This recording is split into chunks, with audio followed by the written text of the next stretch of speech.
Hi అండి. నాది Sairam Telugu top 5 channel అండి. ఈరోజు కార్తీక దీపం ప్రోమోలో ఏం జరిగిందో చూసేద్దాము. కాశీ వచ్చేసి కార్తీక్ బాబుతో అంటాడు, శౌర్యకి ఇలా జరగడం నాకు తెలిసిన తర్వాత నాకు చాలా బాధగా అనిపిస్తుంది, నేను తట్టుకోలేకపోతున్నా అని చెప్పి కార్తీక్తో అంటాడు. దీనికి కార్తీక్ వచ్చేసి, నీకు ఏ సంబంధం లేకున్నా కూడా నువ్వు బాధపడుతున్నావు, అదే దీప వచ్చేసి కన్న తల్లి, తనకి ఇంకెంత బాధ ఉంటుంది ఈ విషయం తెలిసేది ఉంటే అని చెప్పి కార్తీక్ అయితే నచ్చ చెప్పడానికి ట్రై చేస్తాడు కాశీకి. ఆ తర్వాత వచ్చేసి కాశీతో కార్తీక్ అంటూ ఉంటాడు, ₹1 కాదు, ₹10 కాదు, ఏకంగా 50 లక్షలు కావాలి, ఏం చేయాలో అర్థం అవ్వట్లేదు. శౌర్య వల్ల 3 జీవితాలు ఉన్నాయి, నాది, దీపది, 3 జీవితాలు ముడిపడి ఉన్నాయి, ఏం చేయాలో తెలుస్తలేదు అని చెప్పి కాశీతోనైతే కార్తీక్ బాబు చెప్తూ బాధపడతాడు. దీనికి కాశీ కూడా చాలా చాలా బాధపడతాడు, ఏం చేద్దాం అన్నట్టు.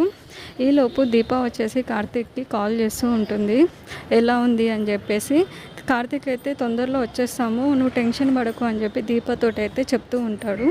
అయితే కార్తీక్ వచ్చేసి, నేను ఏదో ఒకటి చేస్తాను, ఈ అమౌంట్ రెడీ అయితే చేస్తాను, ఏం చేయాలో అర్థం అవ్వట్లేదు, కానీ చేసి తీరుతాను అని చెప్పి గట్టిగా అనుకుంటాడండి. ఏం చేస్తాడనేది తెలియదు. ఈలోపు దీప నడుచుకుంటూ వస్తూ, కార్తీక్ బాబు నా దగ్గర ఏదో దాచిపెడుతున్నాడు, నాకు ఫోన్ చేసి వస్తున్నామని చెప్పి అంటుండు, కానీ ఏం జరుగుతుందనేది చెప్పలేదు అంటూ దీప అయితే ఆలోచించుకుంటూ రోడ్డు మీద నడుచుకుంటూ వస్తుందండి.